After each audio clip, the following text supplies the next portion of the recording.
I mean, I'm definitely ready. I just, Looks like I'm unboxing something for the first time. That's but the it's weird the part. opposite. We should be showing people it's the reboxing.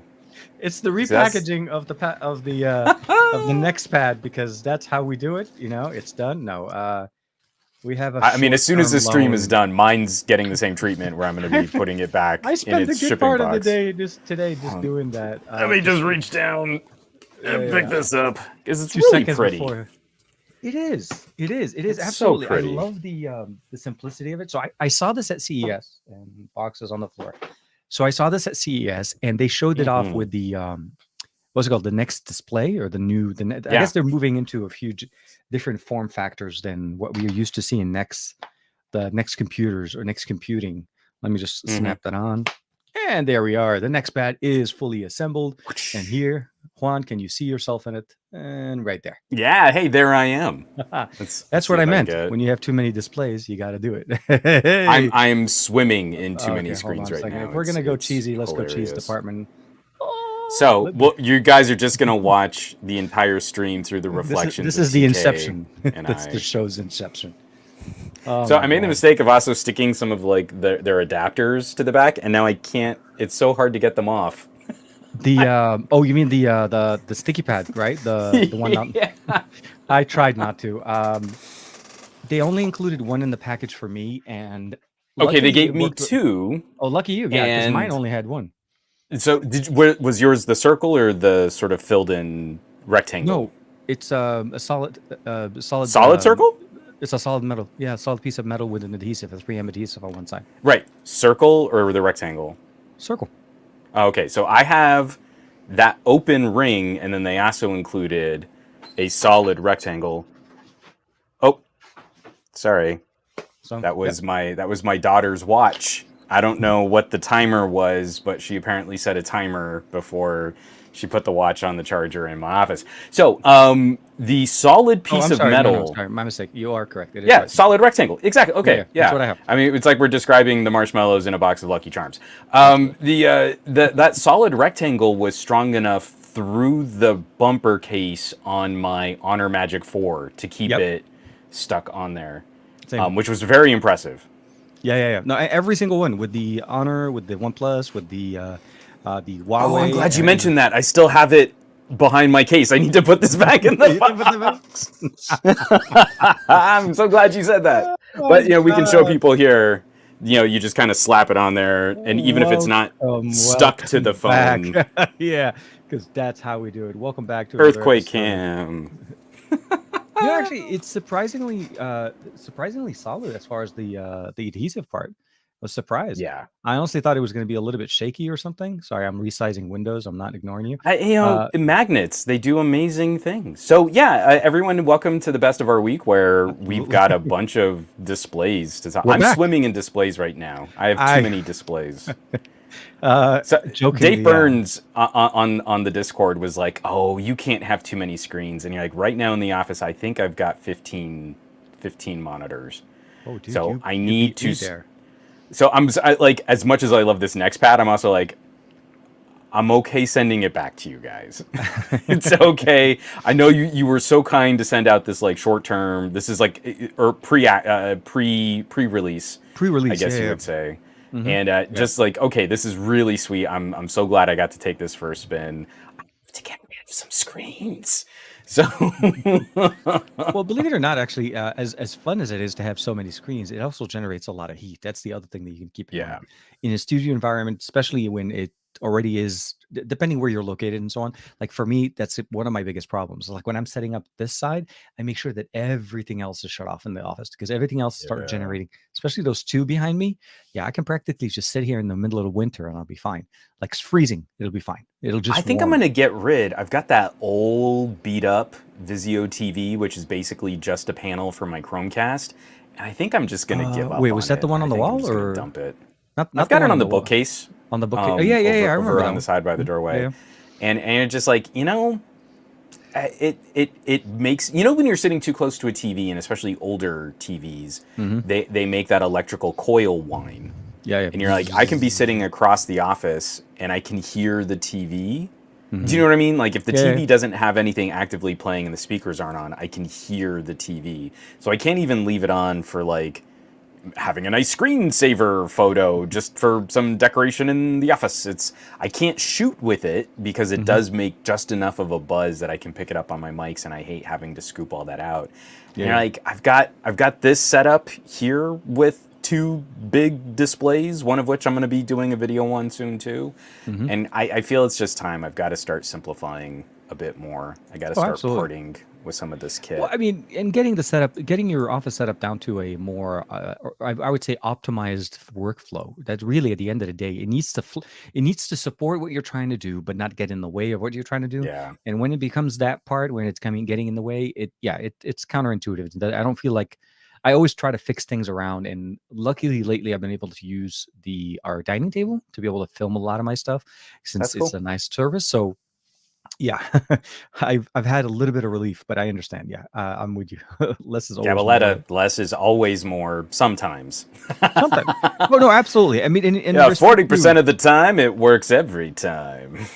That is interesting. Okay, hold on a second. This is very, very interesting. This magnet is doing some funky stuff. Let me just put the magnet here. Okay, so I had it sitting here for a second, and I lift it, and every time I lifted it, Chrome opened a new tab. I'm like, how did that happen? Oh, Michael Peppertech. I'm glad I'm not the only one who can hear the electrical whine. I just listened to Juan whine to cover it up. That is the best strategy. I mean, Michael Peppertech, I mean, I can find no fault with your statement. That is accurate. So I think that's just good life advice. It's like a fine wine. It gets better with age. You know how it is, you know? That's right. I mean, not like my whining doesn't age like milk. You know, let's not go sour about anything right now, but yeah. Every time we tell that joke, I falafel. So there. Okay, I'm gonna end it there because we're about to get everybody just because literally hummus. No, okay, like, too many food puns. But yes, so both of us were taking a spin with the NexPad from the makers of the Nex Dock, which we were both very big fans of. I think it's like Nex Computing is the actual company name. That's the full name. I just when you go to their site, it's just like NEX. So I've kind of gotten lazy, and I'm calling them Nex. No, to me, it's what's next, really, if you think about it, because with the solutions that they've offered us over the years, we've been used to using their laptop experience, not laptop, but like their clamshell version. So they had the 360, then they had the touch, and then they had the obviously the first gen. And one thing that I realized first and foremost when I started using, exactly like that one, is that this is not really trying to compete with the touch or the 360 solution. NVIDIA's going crazy. He's like, where is Juan moving? I might just turn it off and go with a wider shot because we have so many screens. Give me a second. You keep talking. Okay. I'm going to turn off my So for me, the first thing I noticed with that is it truly is trying to give you a tablet experience, not a computer-based experience, where the Next Dock is trying to give you a PC experience utilizing using what's it called? Either Dex, Ready 4. This is like literally the one time I wished I still had the Ready 4, the Moto 3, the Moto Edge, because I was like the only one I couldn't test. But I mean, I knew it would work. So I started using it, and then I was just chatting with Barry, and he was like, I'd totally be down to give that Moto a run for its money, and like, well, they haven't asked for it back yet, so why don't you go ahead and take it since it's got my folio case and stylus on it, and you can just jam until I get some kind of word from Moto or Qualcomm that they need it back. So just as I'd sent that off, I'd had the pairing for a day, and like a doofus, I didn't shoot any B-roll of using Ready 4. I just was using Ready 4 with the NexPad. But you didn't use it. I didn't shoot it. If you didn't shoot it, did it really happen? Nope. Know. That's the question. Nope, it didn't. Juan's working on his QVC tryouts. Absolutely. Absolutely. And here we go. Please. Yes, absolutely. But the experience, like I said, it's very different. They're not trying to replicate the Next Dock. They're trying to give you a different solution. It truly is trying to give you what I mean, for the lack of a better word, what this tablet is going to give you if you're using a Samsung, this is the Tab S8 Ultra. This is obviously One UI tablet that runs Dex, and you are able to run Dex as the system, the operating system. But yeah, NextDock, as Juan's showing you right there, every part of this is purposely built and it's purposely set for a function. From the folio case to the pogo pins at the bottom that they're looking into possibly making a keyboard for it. They're really trying to just build a tablet experience, but it seriously is a solid piece of hardware. Like it's heavy. It's heavy, but like you can seriously, like you can fan, like you can just really just, okay, it's a hot day and I want to fan myself. That's how solid this thing is. And like, it's not going anywhere. Well, I mean, because you've got some tablets over there right now. Just from handling it a bit, I would say that this is definitely heavier and sturdier than any of the recent iPads that I've poked around with. Okay. Well, I mean, what about with like a Galaxy Tab? So for me on the tablet on the Galaxy, so I have the Tab S8 Ultra. Obviously, this is a much bigger one. This is 14 inches to a 12 inch. It gives me, it's a slightly different experience because this is really still utilizing the phone, right? So the NexPad is definitely, I would feel like, about the same weight, although this is definitely more metal because of the So that's kind of what I mean is like this is definitely sturdier and heavier than an iPad. So a lot of those iPad Pros are very malleable. The Tab S8 Ultra is also the build quality is high. I mean, it's a premium tablet. Samsung definitely still dominates that market. But I feel that's important to point out where this 12-inch slate with a sizable chin so that you can snap a phone to the bottom.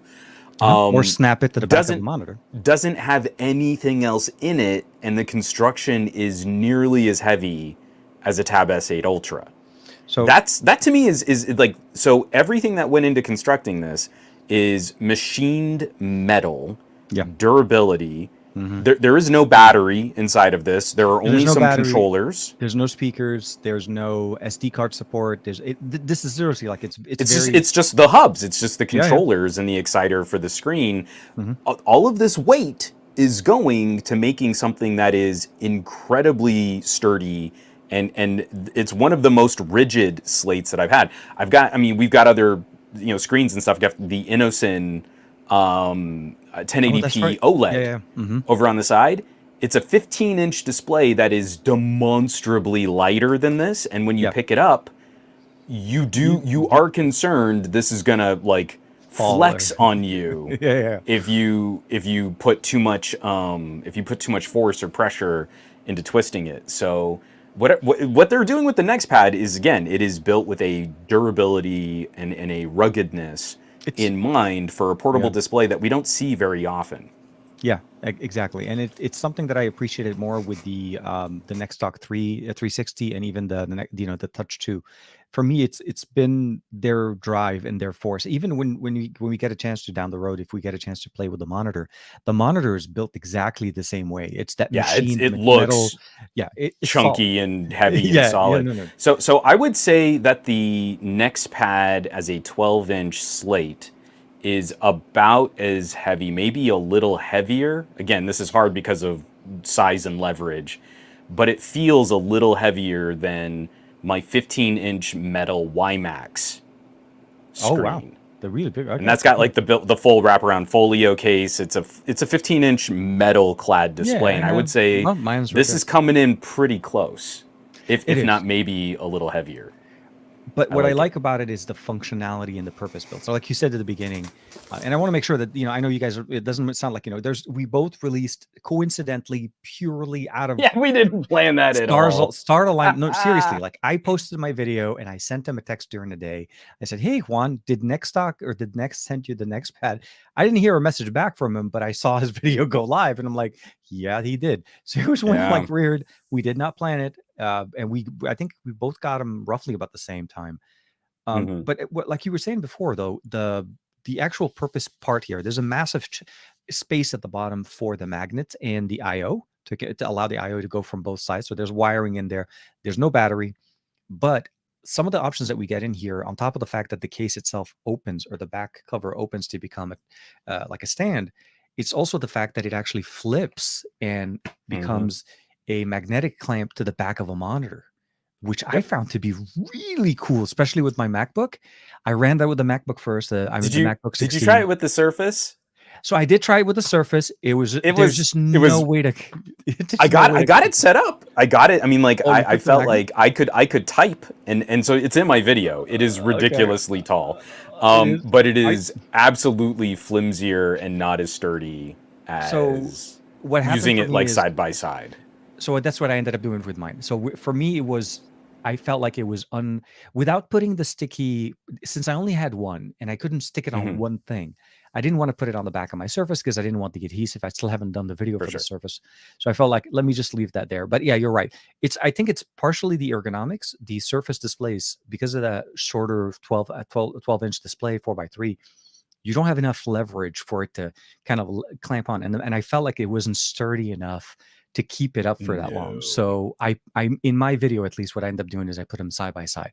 So I made it into tent mode, and I ended up using it as a side display. And realistically, they're both 12 inches, obviously different form factor, 116 by 9. So how many comments did you get from people saying, there's no point to ever having anything like a portable monitor or a laptop dock, and it's never worth it, and I can't see what the use case for this would be. I lack any imagination for products of different categories, and I've never used a portable gaming console, or a regular gaming console, a laptop or a desktop with multiple monitors, a Nintendo Switch or a Steam Deck, a camera with an HDMI out port, a tablet that can do video output, or a phone that can do video out. Even, like just home AV equipment, that would be kind of nice to have its own proper screen dedicated to that kind of video send. And I'm someone who is motivated to comment on tech videos because I'm a techie, but I lack any of the imagination to foresee a use case where someone would be interested in a durably built portable screen. Because I got about 5. I got one, but I'm still going. I mean, the video is still fresh. It's still young. The night is still young. I did get one, and I kind of purposely responded back saying, look, this is a purposely built piece of hardware that is intended for a specific use. If you want to use your device for more than it's intended for, to utilize the full potential of the phone that you have in your pocket, if it supports a desktop experience, you owe it to yourself to use something like this. It's light, it's easy, and it's portable, and it's minimalistic. For anybody that's trying to go minimalistic on their setup on the go, this is extremely thin. Like even with the cover on the back, it is super thin, really good strong magnet in the back that it's not going to come out, and you're easily set up. You're already TK. All I hear is this blah blah blah about stuff, and you're talking to someone with limited capacity for any kind of empathetic imagination.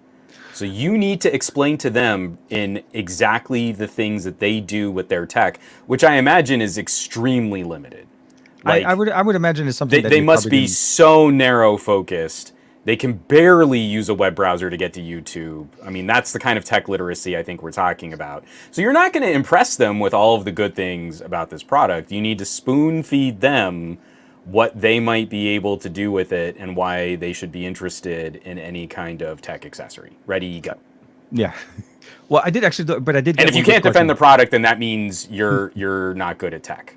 I'm not. By their criteria of being Luddite techies. I would have to concede. So go ahead. Don't let me keep interrupting you. I'm just gonna run this bit as obnoxiously long, as long as because the joke's not funny anymore. It is. But I'm still going. So did you try doing the mini iMac mount? No. Okay, hold on. I don't really think it's supposed to be used this way, but I was so tickled by it. So it has the bar with the little tabs. So if you oops, I almost lost the mini cable. Man, this is so hard to get off. The magnet ring, I should not have put it on the cover for safekeeping because I'm worried I'm going to bend it getting it off. Anyway, so you've got the bar, and if you slide it onto the bar, it also props up, and it's really sturdy. Dude, so you can even elevate it next to like a proper desktop monitor, and it looks like a little mini iMac. Isn't that cute? I did not even think about the fact that those legs were there for that reason. I was so stoked. I My was just God. messing around. I was like, I've got to put the phone down. I don't want to put it next to the case. What's this bar for? And I put it under the bar, and it elevated up even higher. And it was like, oh my gosh, this is adorable. And so I did get one shot of this in my video, but it's super cute. Okay, this part I did not. And the magnet, of course, is very strong.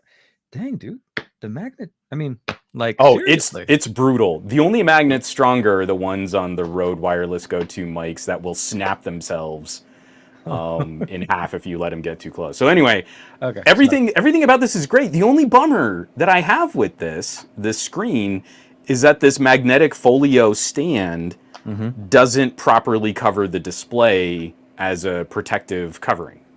No, so they said for the me magnets don't line up for that. No, I was bummed. You would have imagined. I think for some reason, specifically because the magnets on the back have a metal back to be able to clamp on, but on the front they don't have it. Yeah, that's what I'm trying to say. It keeps snapping up because of the base. Or it'll pop open. Yeah, exactly. Yeah. They're supposedly making the keyboard cover that's going to be the cover for the front. Because we got pre-production, we didn't get the keyboard part. Okay, that makes sense. Yeah, so at the bottom, the same two pins that you saw. Okay, so without the battery built in, some of the function of this design is going to be a little bit more like the U-Perfect. So what covers and protects the screen is going to be the keyboard that uses the pogo pins. Yeah. And then we've got this other folio, which is way more... I mean, again, the magnets on this thing are so strong, you can hold it by the folio case and try to shake it off, and it's not going to come off at all. Absolutely. Again, earthquake camera for Southern California. That shouldn't... You don't have to do much. That just have to stand there and basically right there. Hey, Greg, happy birthday, man. I didn't know it was your birthday. Oh, it's Greg's birthday? I did not know. Happy birthday. Everybody's wishing Greg a birthday. Yeah, DTA kicking it off with happy birthday, Greg. Have an amazing day, man. Hope you have a good day, man. I was I just didn't see it the S-Pen because So one thing I would say also that I was interested to see basically with the configuration that they gave us here is the options or the controls are all built in the OSD that's present on the right side of the display, and it actually has quite a few modes. It can get pretty bright. I was surprised at how bright it gets in game mode. Oh yeah. So for me, it truly like fits everything. But let me ask a question: did you face or did you have any problems when you tried to crank up to the brightness all the way to 100 on your phone, and it disconnected on you? Did you try that? Not on the Honor. I didn't try it on the Moto because I just didn't think. So in my video, I mentioned like it's going to depend on the power output from the phone. In my video, I was mentioning like, man, this thing is like kind of scary dim when you first take it out of the box and you plug like, again, when you plug Ready For into it, I don't know if the Moto Edge will drive it. The Honor seemed to go with game mode at 100%. It was really impressive because you had it cranked. That panel is pulling some power off of that phone battery, but the Honor seemed to hang.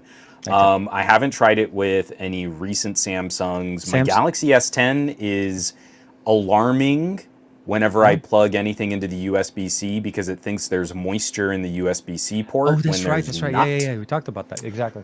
So now my Galaxy S, my main DeX machine for showcasing DeX and my favorite last Samsung might need replacing or repairing. I'm really sad about that.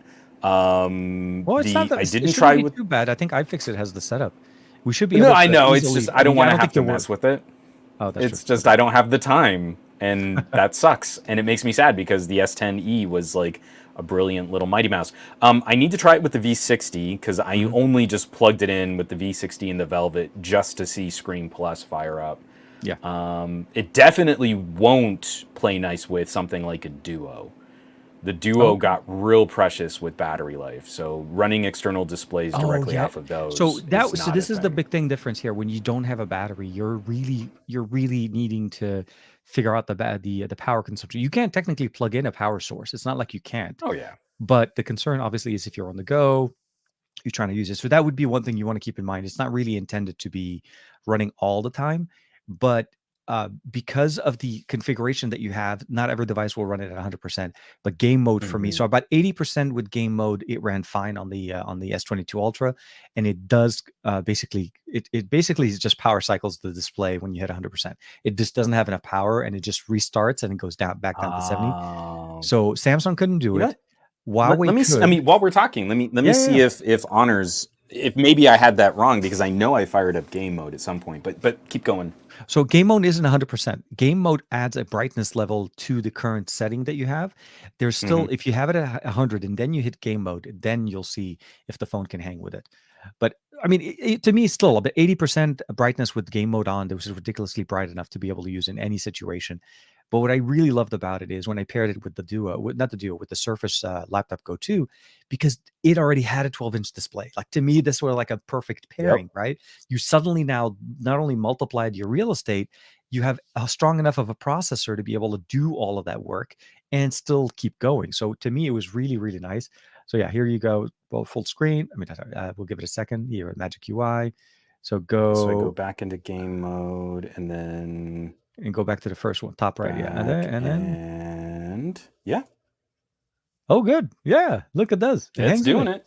Yeah. I mean, my camera won't focus on it because it's stuck on my face. So apologies, y'all gotta look at my face. But why don't you hide your face, man? Put it in front of you. Oh, here, you had it right there. See, exactly, same focus level. Yeah. So that's pretty good. Okay, good. So that one. So depending on the basically, we just proved yet again that Samsung's the worst. The Note 22, the Ultra phone of the year, I can't get it done. It's really a bummer. You know what would be nice is if Samsung could make a phone that just works. You know, if they thought about making a phone that just works, because that'd be really nice. I bet people would really like it if it just had more of the "it just works" juice. If it just had it just gotta work, man. It's one of those things that it has to. Now Samsung's still working on that one, and it's just really a bummer, because you would think that Samsung would know how to do that from copying Apple for all these years. That will be in the 2023 edition of the Samsung and Unpacked, and we'll hear that there. So and everything. I don't think this is a knock on the NexPad, because again, this is high level use, right? Oh yeah. The whole notion of using some kind of portable display that's going to clip to your phone. They're answering a very specific issue. Yeah. And I completely appreciate some of the criticisms when you look at... See, the problem I have with techies is you show them all of this general functionality and then they'll go, oh, but here's this one thing and I think it's a deal breaker because I'm insufferable. And you're like, okay, for the laptop docks, it's things like Android doesn't have great support for inexpensive touchpads, and where do I even put the phone? How am I going to use the selfie camera on the phone? I've got to buy some other accessory to prop up my phone or get a magnet that sticks the phone to my laptop dock. So I guess that's just a non-starter. So the people at Next Computing have made a handheld front-facing phone assembly where it snaps the phone to this casing. Now you can still use the webcam. Now you can still function like a tablet and have a desktop mode and get all this extra functionality. And you can still listen to your audio straight from your phone in front. Because the phone speakers are bouncing off the sides of this metal chin. And now other people are going to complain about, well, but I mean, the chin's too big, or this is built too heavy because magnets and things. And you're like, this is what's frustrating about being a tech reviewer, is because I feel like I shouldn't have to say in every video, not every one accessory is perfect for every consumer, but it's like you're forcing me to like little baby airplane in the hangar spoon feet. Now remember, kiddos, some accessories are going to be for some people and some accessories will be for different people. And I feel like anyone who can imagine that other people exist. So first of all, just that's the bar I'm setting here. I'm the lowest possible bar. Other people might exist on this planet. Should at some point be able to take that part of a video for granted, and I shouldn't have to waste the oxygen that I just wasted right here in explaining the conundrum of being a tech reviewer. because this is high level. This is kind of niche. Again, someone's going to look at this and say like, well, I could just go buy a separate tablet, but I still feel we're answering a question of why buy a $250 tablet, which is going to run okay out of the box and is going to run like garbage in 2 years, when you can buy a really beautifully built display, and then every time you upgrade your wonderful little Samsung phone, so long as Samsung keeps supporting a great feature like DeX, which would be a reason to buy Samsung phones because DeX is flippin' amazing. Yep, exactly. Every time you upgrade your awesome little Samsung phone, your tablet gets way more powerful too.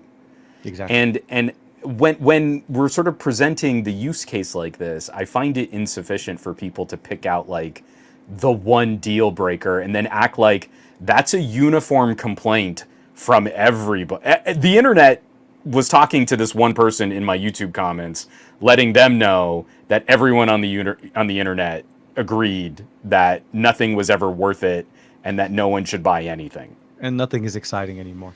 Exactly. And phones are so boring, TK. Don't you think phones have gotten boring? There were so many phone announcements this week that I was like, yeah, man, I'm excited about this stuff.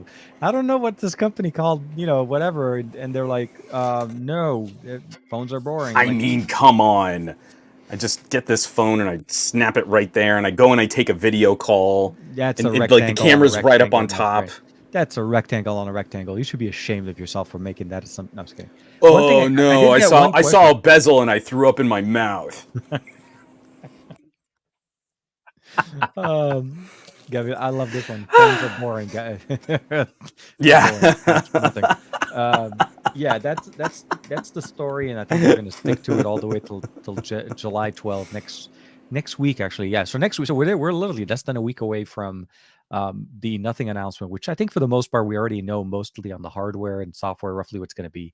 But every time, like just for reference, we just saw the announcement of the Xiaomi 12S Ultra, the phone that made me drool just looking at the specs on that sheet.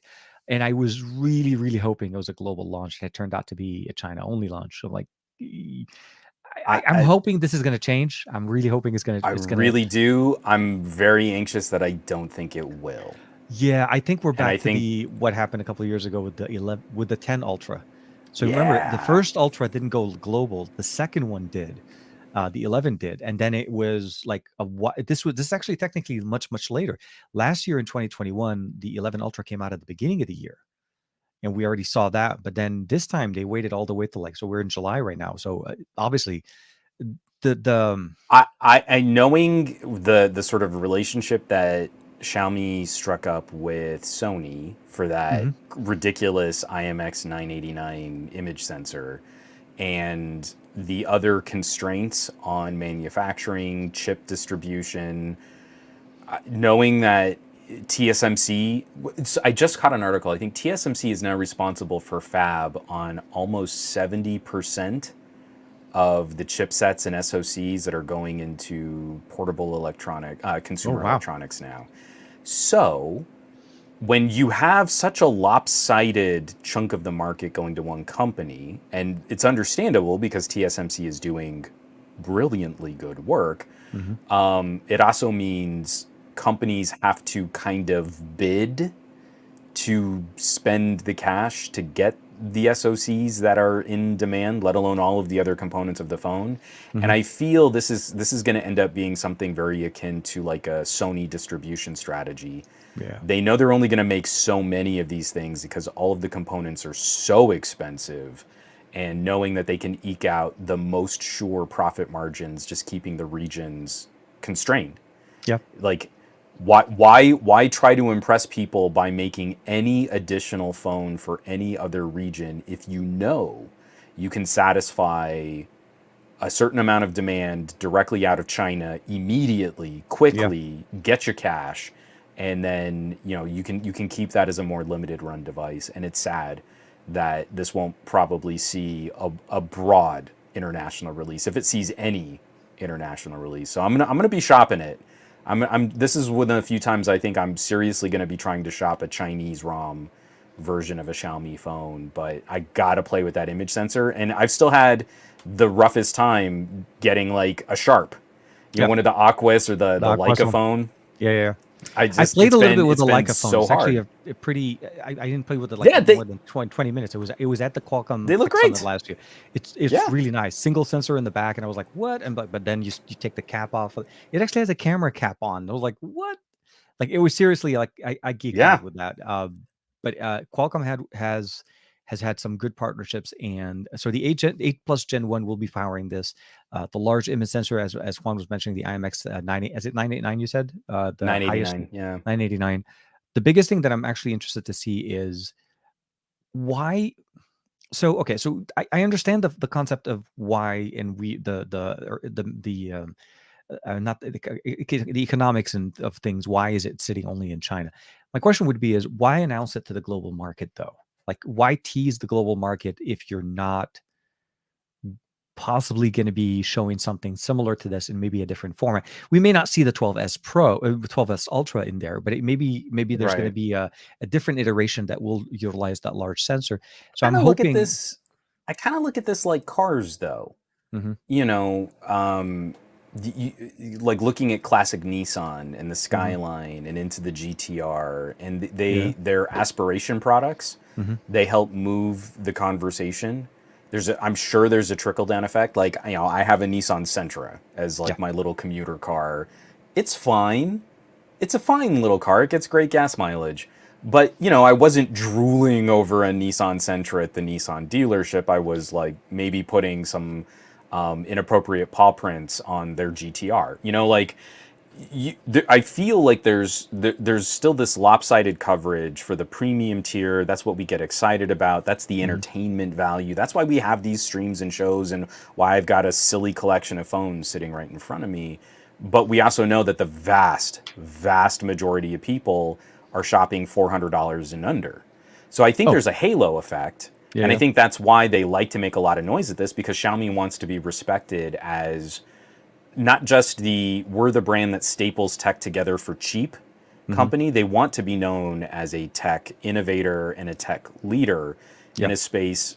And I feel like they're climbing up to that reputation well. I think they still yeah. have a ways to go, because on the other side of this, for every time they make big noise about like an ultra phone, I bet you it sells them a lot of Redmis and Pocos, Yeah. right?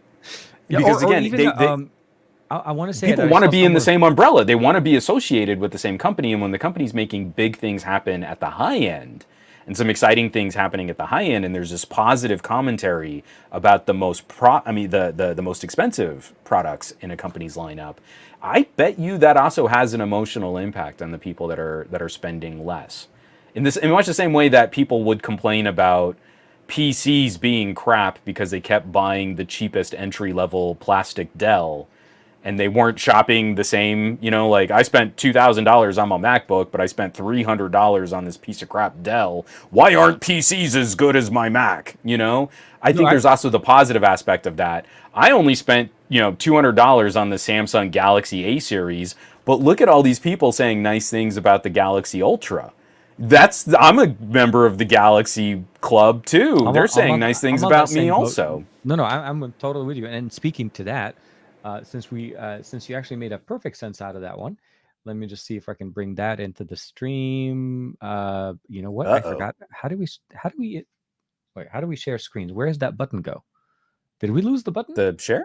No, I've got my share button Oh, down at the bottom yeah, still. it is. Did No, I know it's a Sorry. formatting on my So side. this entire podcast, I've had massive audio issues. TK was having like some StreamYard issues. Like, Oh, I'm amazed we're talking to anybody right now. I was like, so instead of a podcast, maybe I'll just call you on the telephone and we'll record the call, and maybe that's what we'll do. we'll make sign language.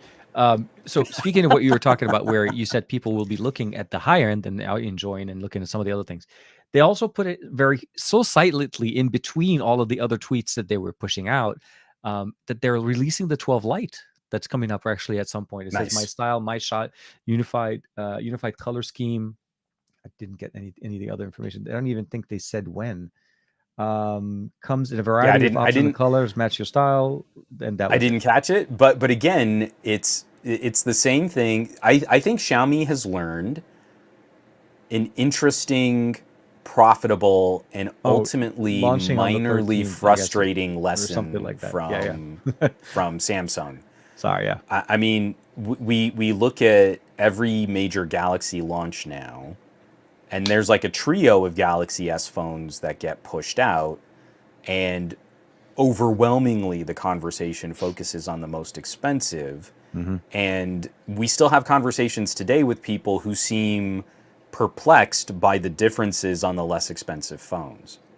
I mean, think about the number of times we've had conversations just trying to map the track record of Samsung cutting features from Galaxy S. Wait a minute, was it the S20 that still had the Quad HD display? No, so the S21 also lost the SD card. Oh, but wait a minute, with the charging, when did they step down in charging? So 21. we spend so much time. I know we know It's we have to 21. shovel all that crap. It was the year of the blue. No, but think about every single conversation. And like the number of podcasts I've been in on the chat where it's people like, God, and can you believe it? For the S22 and the S22 Plus, they have 1080p screens. Yeah. And you're like, that didn't happen on the S22. That happened on the S21. We don't know that because no one was talking about the S21. Everyone was talking about the S21 Ultra. Yeah. And I feel like Xiaomi is learning like, hey, we're going to put out this 12S, this 12S Ultra, this 12S Lite. We're covering all these different consumers at all these different price points. They're all called the 12S. And so someone who doesn't spend as much, they're going to hear all of this chatter about the 12S Ultra. And then, hey, look, but the 12S starts at a quarter the price. I can get a 12S for way less. Exactly. And so again, I feel like Samsung, I think, has kind of pioneered this sort of release strategy and really trying to hype. Because if you remember, way back in the day, you'd get like a Galaxy S4, and then a couple months later, you'd get an S4 Lite. Yep. And boy, howdy, were those not ever similar experiences or the S4 Sport all. Edition, and then you got the the mini. I don't know. I think was it the S4 or the S5? Was it a mini? The S5 had the mini. The S5 had the S5 had the mini. That's right. Yeah. So they only did it with the S5, and they went away, and then they came back with the S10, and they went back away. Moving from S10 to S20, I feel they were doing a much better targeted version of spectrum of releasing a spread of devices all at the same time, but then really hammering the focus on the absolute most expensive, knowing that would halo for the cheaper devices, and people really wouldn't know what the differences were because most people aren't tech reviewers with like 4 different phones sitting right in front of them to compare. So someone who sees all this positive buzz on an Ultra and then picks up an S22 Plus, they're not going to know. They're not going to know how that's different because they don't have both phones sitting right in front of them. Yeah. No, and I think that's what it is. A lot of the things that we are able to draw and talk about is based on comparisons and the ability of the fact that we have had an opportunity to try multiple ecosystems, multiple versions of Android, multiple skins, different formats, shapes, sizes, lenses, all of the different features. But when we look at things like this, I appreciate them pushing the envelope a little bit because I also look down the road, like with the new features that we see on the Ultra line or the high end, like when back in the day when CD players were the most amazing thing to have in the car because who doesn't want to listen to CDs in the car? Right. And then later on, then that becomes the standard, right? Then no more cassettes. I know cassettes for everybody in the. I'm just kidding. You know what I mean, though, right? I was about to go with the cassettes. It was a form of magnetic tape, and you would have it on a spindle. Yeah. It's fine. It's one of those things. Yeah, we're really old. And then of course, that became a standard. And then lo and behold, cars now don't come with CD players. They don't come with any kind of magnetic, disc player. PCs don't come with magnetic disc players. I mean, all of this stuff now is just old tech. But what I'm saying is the high-end model is what brings in some of these experiences. Like the IMX 586. That sensor we've seen now on a lot of mid-rangers, but it used to be reserved to flagships. And now the price on that sensor came down. We're able to see it in mid-rangers. What's it called? Realme did a really decent job with that one also on when they utilized it on the GT2 Pro, the dual IMX 576. And I would also assume that manufacturing has shifted where we've reached that kind of tipping point where for the sensor itself, not everything that goes into it, like the image stabilization and the lenses and the glass absolutely, and all yeah, that, yeah, absolutely. but We're the talking just sensor itself, Yeah, I think it's now probably, it's kind of like 1080p to 4K TVs. yeah. It's just after a point, your manufacturing scales and it's just cheaper to make the better. Exactly. You don't have as much of a cost savings going with another sensor, and I think that's why we're seeing it in so many of these like $200 5G emerging international phones. They have image sensors that are as large or sometimes even larger than an iPhone 13 Pro. Yeah. That doesn't mean the camera experience is as nice. Oh, absolutely. But the actual surface area gathering light is something that would have been prohibitively expensive. Like, it's in the ballpark of Lumia 1020s.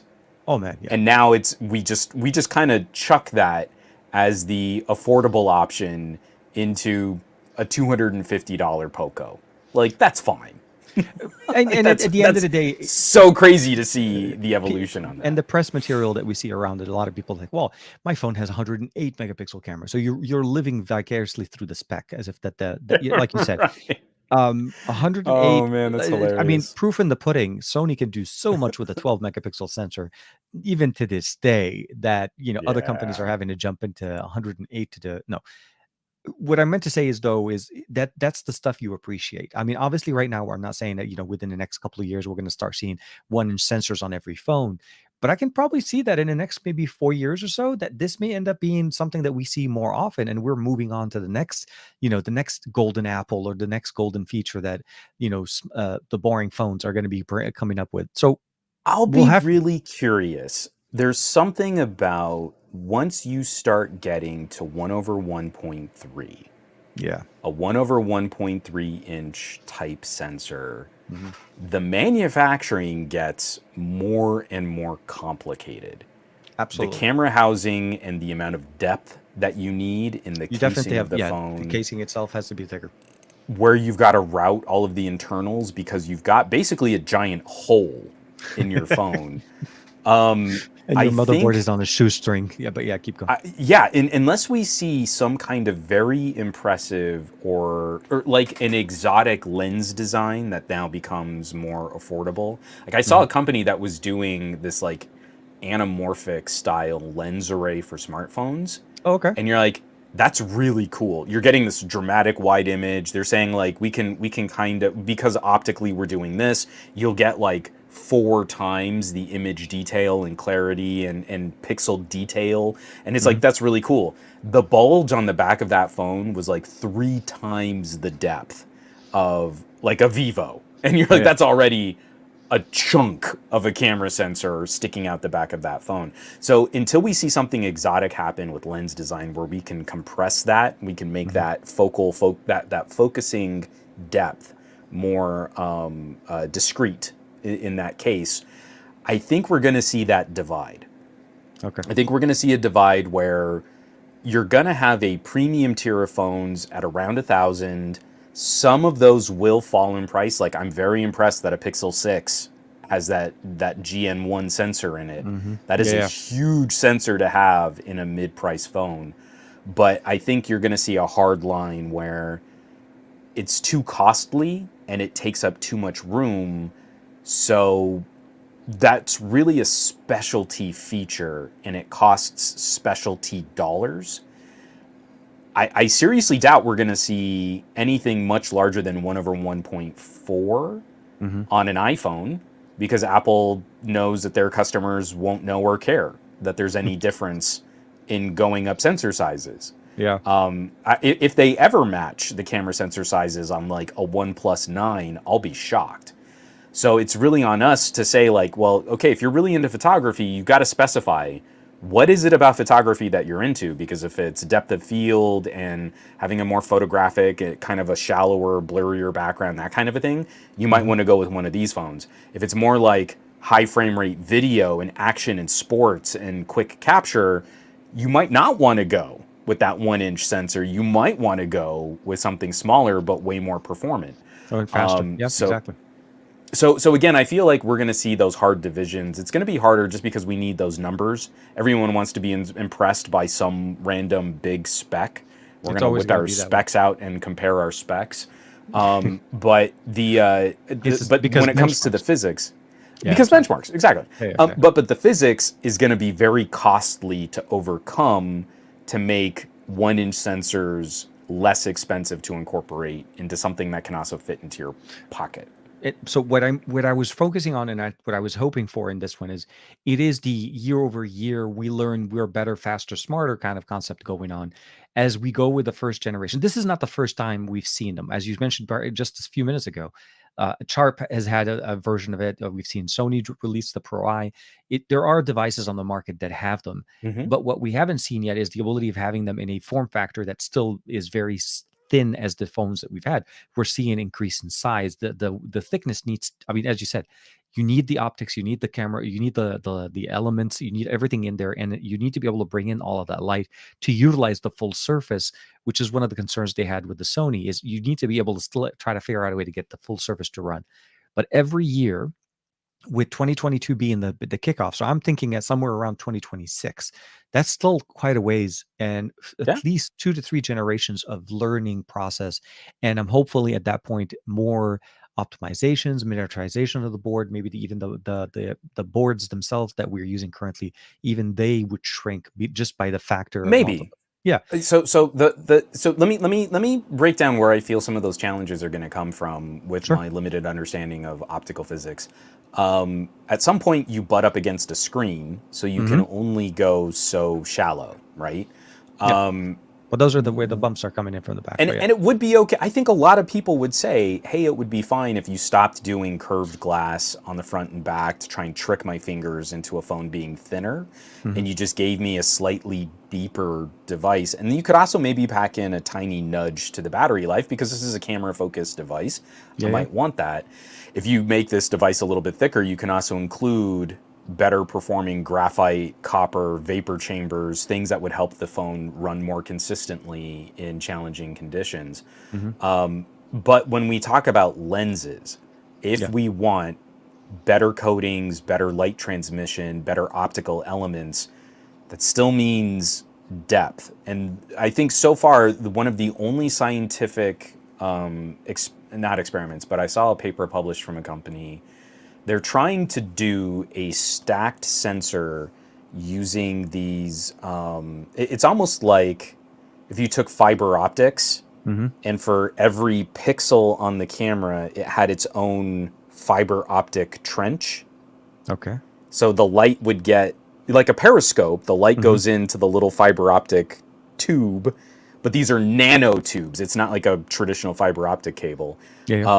But you can make that way, way flatter if you are individually routing the light for every single photo element on the sensor.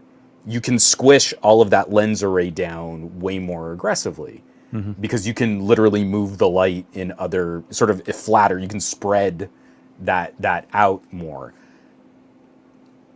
That makes sense. Didn't get to see. No, it makes sense. I didn't get to see any samples of how that lens performed. We're talking their initial tests were not being done on 108 megapixel image sensors with, 108 million nanotubes to route all that light. And the manufacturing costs on something like that would be disgustingly prohibitive at this time for a consumer grade device. And so I'm reluctant. I mean, I agree with you that we get there. I'm reluctant to say 3 years, just because so far I haven't seen anything specific in the manufacturing of camera sensors and lenses. Like, again, this all takes us back to like the arguments I was getting into people with the Duo. Like, why can't they just put a better camera in the front?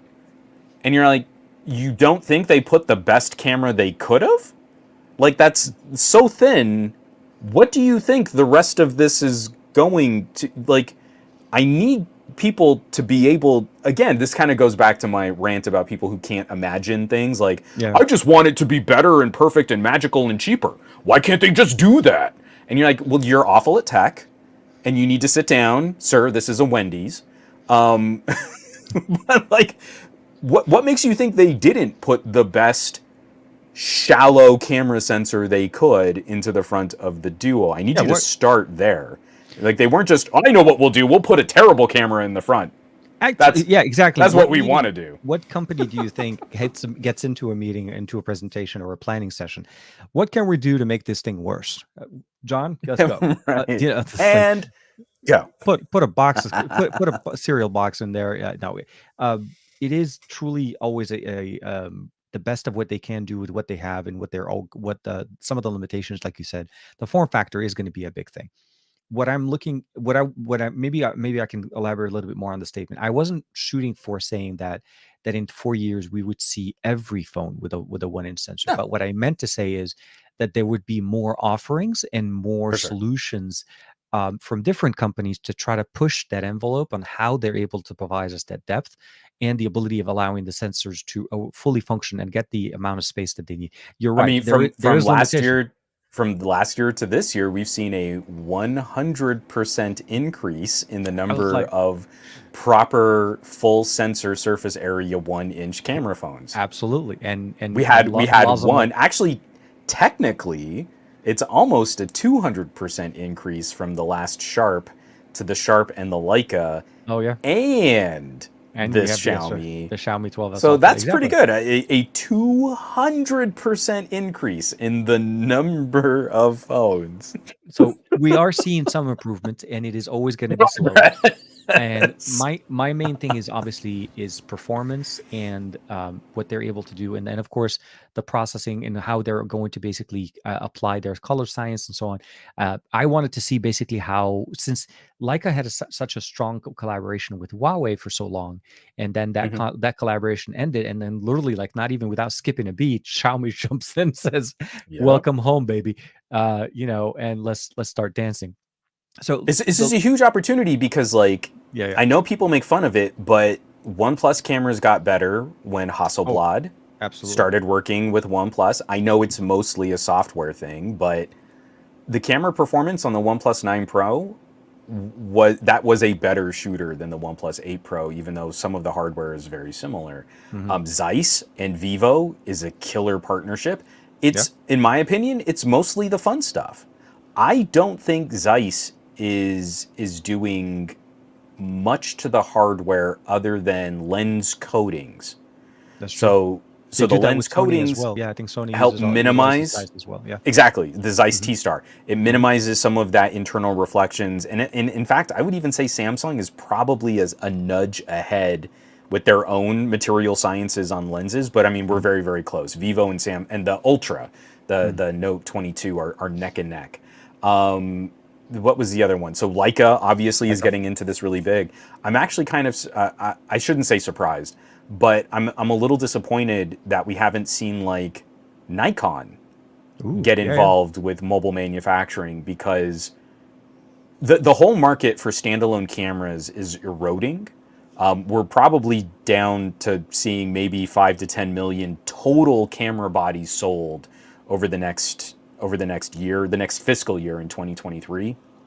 Or at least Canon is estimating that the market is going to shrink to somewhere around 10 million, not for Canon, but 10 million camera bodies in total. And that the vast majority of technology, investment, R&D, and consumer-facing brand awareness and sales is going into mobile. And so I'm very surprised. I would imagine Canon would be a holdout. They would not want anything to cheapen the Canon brand name. They don't want anything infringing on the mind share of like class-leading camera performance. They don't want to create a Canon, but I got it. Yeah, exactly. Nikon is in an interesting spot where, I would say Sony and Panasonic are kind of leading the mirrorless charge. Canon had a much bigger share of the traditional DSLR market.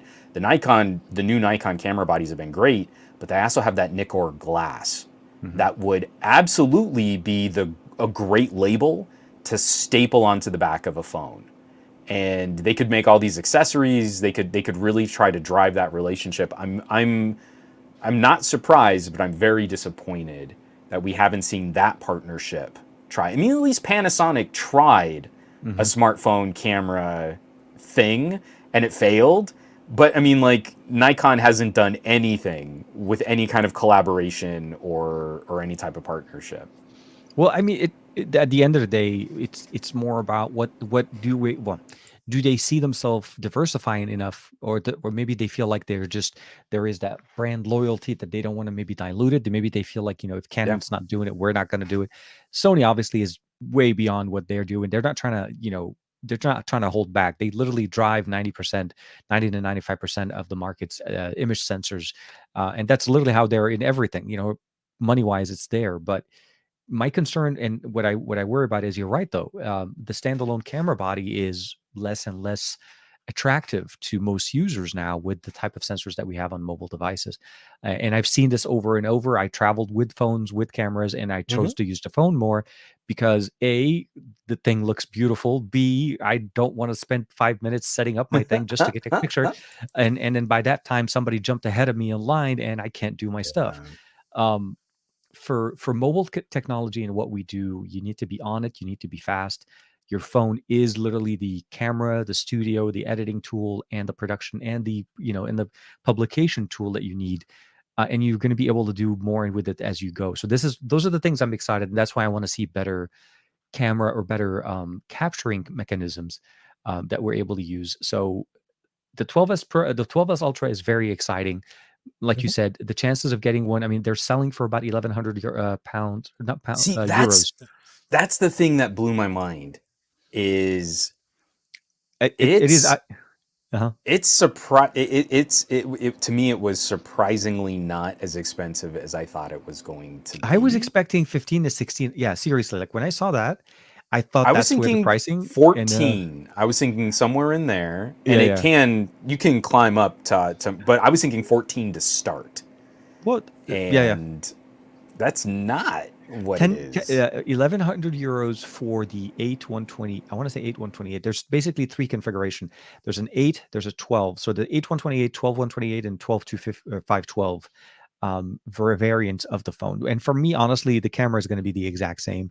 It's more about what, and I'm not buying it to see how many apps I can run on the 12S Ultra. I'm buying it to test the camera. And for that, it'll run perfectly fine with 8 gigs of RAM. Yeah. Plus, I think if I'm not mistaken, I think Xiaomi UI, the UI also allows you to utilize some of the internal storage. Not Oh to yeah, say that it for would sure. help a lot, but That's swap space if you need it. yeah, It's fine. absolutely, yeah. But for me, those are the things I want to see more of. So the 12S Ultra is released. It was announced this week, and I think there's a few videos from the Chinese creators that are starting to post them. Next week, we're going to see the Nothing phone, and we'll see how that goes. And it seems like somebody's saying on the 13th, the Xiaomi Lite. I guess somebody in the comments for the 12 Lite seems like it's going to be coming out on the 13th. Yeah. It's in full swing. Summer's in full swing. We're starting to see more, mid rangers. I consider the Lite as a mid ranger. Yeah. We know the Oh, Nothing phone definitely. is a mid range device. So it's interesting So did that you see? I was on All About Android okay, on I, Tuesday, and one of their stories was like, "Hey, we think we have the pricing for the Nothing phone," and it was at the high end of what I thought was disaster. oh boy, So I mean, can their we base can model you? was going to be something like four. Someone please correct me in the chat. Was it 430 euro, Okay, or was it that 460? But I didn't see. anyway, Yeah, it was going to be ballpark, like, for their base model unit, like 8128. It was going to be more expensive than a Neo 6, like more expensive than any of these really solid Pocos that are playing in that 460 Gabriel letter C. higher performance. 460 euro. Yeah, so close to 500, And about and 500 bucks or so so. the Neo 6 12256 is roughly a $450 phone, Oh accounting wow, for price conversion. yeah, price conversion. So obviously not exact. This is not oranges to oranges, but I'm not saying, well, $10 difference. It would be different if you were comparing regions in the same pricing in the same currency, but still, that is a Snapdragon 870 with 50% more RAM and twice as much storage for the same price as the starter edition Of the Nothing 7, phone. It's yeah, exactly where I said you are going to get curb stomped by Pocos and Realmes and Redmis. And if there are any regions where eventually a Nothing phone has to go up against a Pixel 6a, it's game over. because you're even going to lose your software advantage, where you could make a play, well, maybe someone's got a Neo 6 and they know they're only going to get like one update, and maybe the Nothing phone's going to give them better software support, but you can miss me on that showdown if a Pixel 6 gets into the race, a Pixel 6a gets into the race, and that could end up as low as like €399 in some more so that's markets. the thing. The Pixel 6a is right after that. So this is where the things kind of get me. Like we're seeing the battle of the mid-rangers in July. Like this is seriously like prime time mid-range department here. Put the S12s Ultra on the side. That was more of an announcement, kind of a nice candy, looking at eye candy in a certain way. Those are the devices that are going to be hitting each other. So the 12 Lite will more than likely be in the same market as the Nothing phone. So the Pixel 6a may not be in there, depending where it is. If it releases in the UK, then they are going to be competing with them. Because I think, if I'm not mistaken, I saw the Snapdragon UK account tweet a competition for the announcement. The launch event is in the UK, so Pixels do release in the UK. And a week later, Pixel is dropping an A, So I'm interested to see how things are going to be. It's going to be hot. It's going to be crazy going on there. I'm hoping, or actually, I'm not hoping. I think Nothing is going in with the services and the backup and the other things that augment the experience, because we kind of already know what the phone is, right? I mean, for the most part, the form factor, we don't really know yet on the performance on the camera, but it's a first gen phone, unless they hired and decided to copy some other company's, proprietary color algorithm and processing, algorithms. They're going to have some challenges. There's going to be some things to build up and learn from. And yeah, you're right. It is a steep competition when you come into the game. You can't come in with the same attitude of OnePlus back in the day. It was a different game. It was a different environment. Smartphones were not the dominating, the most dominating. The OnePlus phone, like outright MSRP to MSRP, because obviously a lot of American consumers were still on 2-year contracts back then. But the OnePlus came in and steamrollered over all of those mini and light phones that we were talking about earlier in the podcast, because those phones were not good. And a OnePlus came in and totally shook up different compromises to arrive at a lower price as opposed to a contract price. Or financing or promotion. Exactly. I don't have a problem with that now. I mean, the free on contract phones are incredibly performant these days. The Pixel, from the Pixel 3a onwards, we've seen American mid-rangers absolutely step up to deliver a much more reasonable experience for lower price tags. And for all of Nothing's posturing, because there's a lot of this like chest puffery, we're going to solve this problem of phones being boring.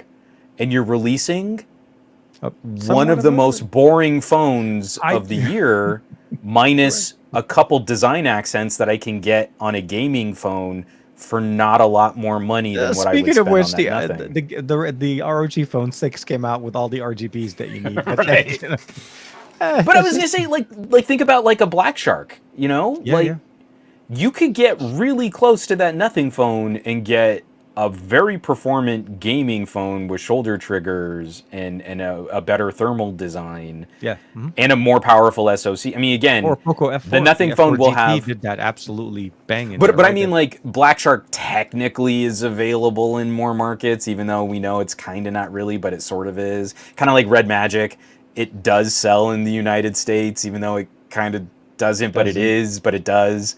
So I'm just saying, like, there are so many of these options, and if you're not specific about what you want, you end up with this kind of milquetoast, jack of all trades kind of delivery. And I feel like Nothing is trying to hype their way out of the scrutiny, but as soon as you put this up against anything else that is already established in this market right now, it makes this conversation exceedingly difficult. I want to see a market disruptor show up and do something interesting with the phone, and I don't think what's going to change is better slogans. I don't need more marketing. I don't need more aspirational feel-good messages. I need some differences that I can point to for people to appreciate what a product can do for them that their current product might be lacking. Yeah. And I feel we always drop the ball on that conversation. Apple will make a whole commercial campaign out of water resistance coming to the iPhone. And now Apple owns the mind share of, well, iPhones are water resistant. Not like those garbage Androids that had water resistance for years before the iPhone did. That's what we need to demonstrate. I don't need LG commercials with people taking selfies from Google Assistant that every phone can do. Exactly. I need a gaming phone commercial showing people triggers pop up and someone playing a game. And that's a 15-second ad that beautifully demonstrates a unique feature that another phone is going to lack. And I haven't seen anyone in this market be brave enough to really talk about their phone and not just make it emotional gobbledygook. It's always this feel-good idea, but then they don't actually sit down and say, oh, by the way, the phone does this and no other phone can do that. So if you want this, you've got to come here because we've got it and we're going to rock your socks. Exactly. Yeah. No, and those are the things I want to see more. And the one thing that we don't get a chance to see because we're not in their markets is we don't get to see the adverts and the markets and the banners. I know at least in Europe or in the UK, Huawei makes a lot more advertising. There are some Xiaomi advertised that you'll see for their devices in the markets that they're releasing in, but we don't see that. Oh God, right. I mean, I love seeing like just wall building sized Vivo adverts in other countries. Like it blows my mind. You know, like I would love to see any of that brand confidence, any of that brand confidence from Motorola. Yeah. Where's the progenitor of Android in the United States market, the Droid? The Droid. You know, everybody thought you had Android was all that mind share, and they won't put out. You know, like do you remember seasonal the television commercial? Yeah, of course, everyone remembers the Droid commercials. That commercial made an icon of the word droid. Mm-hmm. For years, I had conversations with people saying, I have a droid. I'm like, which droid do you have? Oh, I have an LG. I'm like, that's not a droid. That's an Android. Got a droid. That's a droid. I'm like, no, bro. Just because you bought a Motorola droid back with Verizon when that was over, the Atrix, I think, was also coming out after that.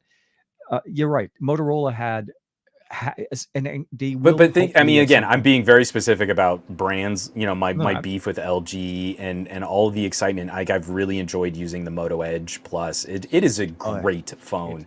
It's a beast of a phone. Absolutely. I need any other company other than Samsung and Apple in the United States.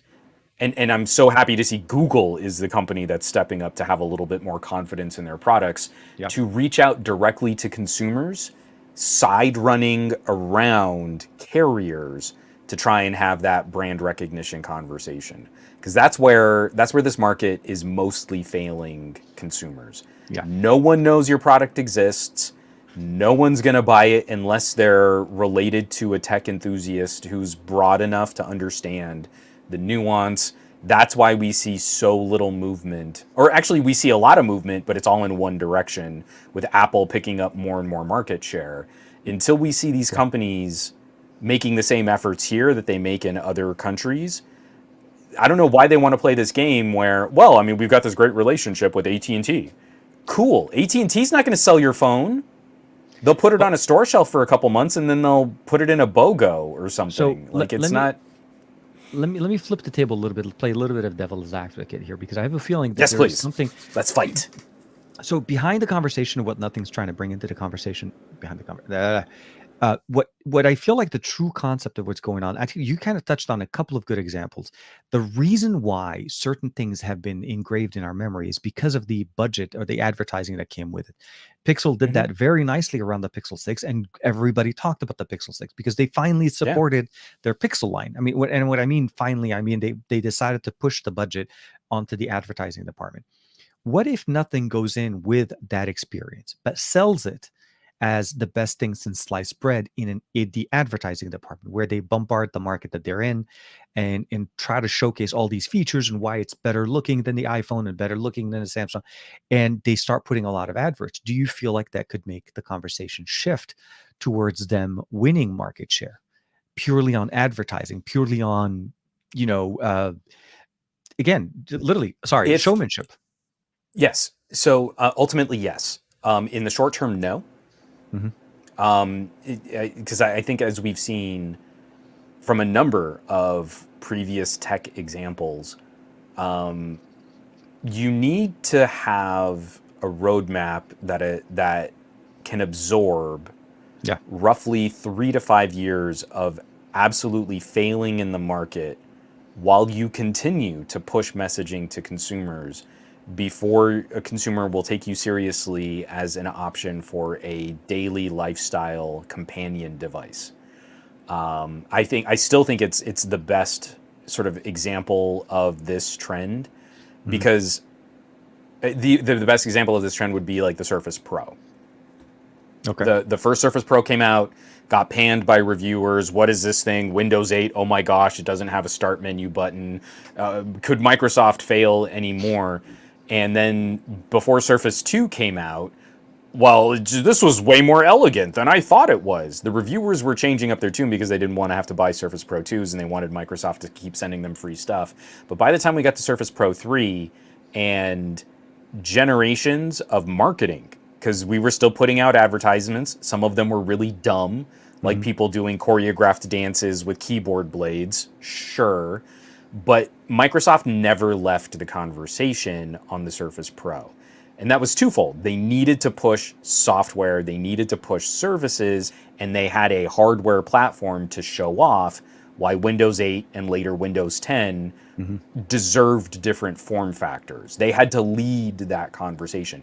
A Surface is still only roughly like 5% of the total laptop sales market for Microsoft. Microsoft is not selling so many Surfaces that this is a crucial part of their business, that this is a crucial part of their revenue streams. Yeah. But it's a Halo product for Windows. It's a Halo product for Office. So if someone can't come into this space and absorb and survive at least 3 years of tech reviewers talking trash, of putting out products and updating and improving and refining, and over that whole time, they need to keep the messaging present. They can't ever disappear from the conversation. They can't ever back off. If they can do that, then nothing will be a monster seller in 2026. It'll be a humongous success, but I don't think they can do it. I think they're trying to rely on enthusiasts and word of mouth in a very sort of half-hearted attempt to shake up the conversation that doesn't really need to be shaken up, because other brands are doing exactly what they're saying. Exactly. But they're not going to do the big ad spends. They don't have the money to do the big ad buys in targeted markets. So to me, it's kind of a non-starter, because you need to be kind of deep-pocketed. And I don't think Nothing has pockets deep enough to sustain 3 years of aggressive marketing. Absolutely. And I don't think it's to get people interested. And I think, so to DTS comment, I think it also kind of matches. You're right. I think it'll be short-lived. I don't think it'll go for years. I feel like that's what's going to make the initial rise through 2022 go. I feel like it's going to be the social media. It's going to be the Casey Neistat, obviously the do what you can't. Yeah, no, it's the guy that shows up to the party and makes a statement on something that nobody was wondering about. But my concern is more about the hype. Oh, I resemble that comment. Oh no. Hey guys, what a wonderful party here. Tell me what phones you're using. No. I mean, so when I think we know exactly what CarPlay was trying to do when he made the statement of saying phones are boring. It's a statement that invokes emotion. It's like going into a room and saying, iPhones suck, and then not expecting at least half the room to stand up and start looking at you weird, like as if you just insulted their mom or something. Right. I totally get it. And we've seen that before, and he's done it before. So I think at the end of the day, what I'm hoping for is some surprises from some things that we haven't seen yet. Obviously, we've seen some content on them. They've talked about it. I feel like it's going to be an ecosystem, but there is going to be heavy social media, buzzword, inclusive club kind of thing going on, which is what we had originally with OnePlus, and the invite system, which I hope that thing doesn't. Anyways, long story short, we have some things to learn from them, and I'm hoping for them to have some success, but I'm also hoping for them, if the pricing is what you're saying is true, they're not They're in hidden. I trouble. mean, yeah, that was like page one of OnePlus One. I don't want them to fail. No, I'm and I don't bringing want this them. up Yeah, because absolutely. I'm concerned. Michael Peppertech also brings up a good point. Microsoft also has executives and people in place that know how to talk and market. Hmm. Unlike the pro wrestler wannabe that wasn't well spoken and others were in charge for a bit, Sundar is a genius. I could not agree more. The Ballmer years were very dark years at Microsoft. They were very contentious internally. There was a lot of conflict between departments. They never executed on combined strategies. Yeah. And Ballmer gave off a very bullying attitude, which I think turned a lot of people off that era of Microsoft. And Sundar is completely different in terms of energy, in terms of how he represents the company, and his initiatives on server side. I mean, sadly, we lost Windows Phone in the push to make Microsoft a much more agile services company. But I think we're seeing the benefits of that, where Microsoft has gone all in on services, Hmm. and the hardware they make to support those services has never been better, but that's not the point. The point is Microsoft things need to just be sort of as ubiquitous as Google stuff, and they've done so much better over the last couple of years getting that done. And I think this is the biggest part is also, like you said, leadership and focus and the ability for them to have to stick through the years of the Yeah. growing pains. Maybe it's the last. That's literally the best way to say it. It's the growing pains. You have to go through them, and you have to kind of stick at And it, stick massive to it. transition pains for sure. But I'd Absolutely. still have the financial support of all the backers that were in on day one. This is going to be the challenge. Can you keep them on after the first year? Right? Because you probably sold them on that 12 months plan, but then how do you go for the 24, the 48, the 70, you know what I mean? So long story short, we'll have to see what happens. We'll see what comes up. We'll see some of the options that they were talking also about trying to unifying services between other companies, maybe try to leverage some stuff from Samsung. We'll have to see. I know it's kind of like our running conversations, Hmm. but we're getting really I mean, close to it. again, I want them to do well, and I think Yeah. strategic partnerships are great. So again, in markets where they both show up, the Pixel 6a is going to have buds, and next year Google's going to be putting out an Android flavored tablet, Hmm. and there's all of the ecosystem. I mean, again, people seem to care about this ecosystem thing. I call that consumer lock-in. Other Yeah. people seem to think that this is a good thing, but if you want your flavor of it, I don't know that the argument should be, hey, our phone also works with a bunch of Samsung products, because then why wouldn't you just go get Buy an the Samsung. A53 Exactly. Why we and then spend less money? That's like seriously, like you're going to kind of or an A52? And like again, a similarly powerful, even cheaper device, which is even probably a better better year from a year performer. before. I was gonna say it's probably a better Right. performer, headphone jack, 5G, all of the good stuff. Some of the stuff that we've lost, and of course probably includes the charger in the box. Um, so yeah, so some of that stuff coming up, and I think so. Next week's going to be interesting. We'll have to see how that goes. We have the Xiaomi coming up. We have the Nothing coming up. A week after that, we obviously have the 6A launch event, and then we'll see how that. How we already know obviously how Tensor works. So from a Hmm. performance standpoint, we shouldn't really be surprised too much of what the 6A is going to do. It's going to be kind of the performance on the camera and what the camera Yeah. experience is going to be, and some of the other compromises that they probably went with to get the price to come down And to you know what's 449. funny? And I bet you again. I would be willing to bet money that Michael would probably agree with this next comment. Hmm. When we look at the shift from Pixel 6 to Pixel 6a, Yeah, it's not going to be a one-to-one downgrade. Google has put so much time, effort, and money in optimizing for those smaller camera sensors from the Pixel 5 and the Pixel 4. that's true. I Yeah, bet yeah. you things like portrait mode, edge Hmm. detection, how your subject is popped from the background will actually be better on the Pixel 6a, because all those algorithms are trained on the smaller sensor with a Smaller longer sensor. depth of field. Yeah, yeah. You know, That's so when true you have because a shallower depth of the 6 field, kept the main sensor from the 6 Pro. So you're still running on the higher. Yeah, exactly. so again, this stuff needs a little bit of nuance. That depending on what features you really care about, and depending on what like kind of snapshots and candids and photos that you like to take, it's never as simple as one score, one spec, saying, well, this one has more megapixels, so it's the better camera.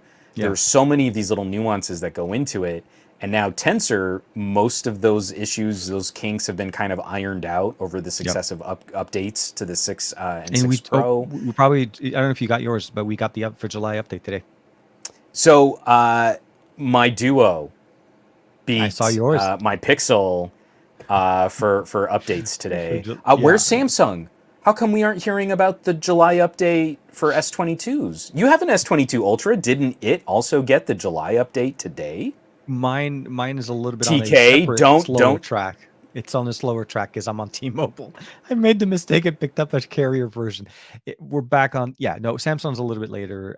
We probably see it later at the end of the month. We don't see update from Samsung at the beginning. No. See, I mean that can't be though. I literally just had someone in my comments today saying that the reason why they buy Galaxy phones instead of other devices is because Samsung is always the best and the fastest at putting out updates, and they always beat Google in the Pixels. The bestest. That person, that random commenter on my video, could not have been lying to me. So TK, I think you need to. I think you need to own up here. Michael Peppertech is like, my Z Fold 3 got July 1st update, but my S22 Ultra, yeah, no. For me, I've kind of gotten in the habit of just, I'll say this.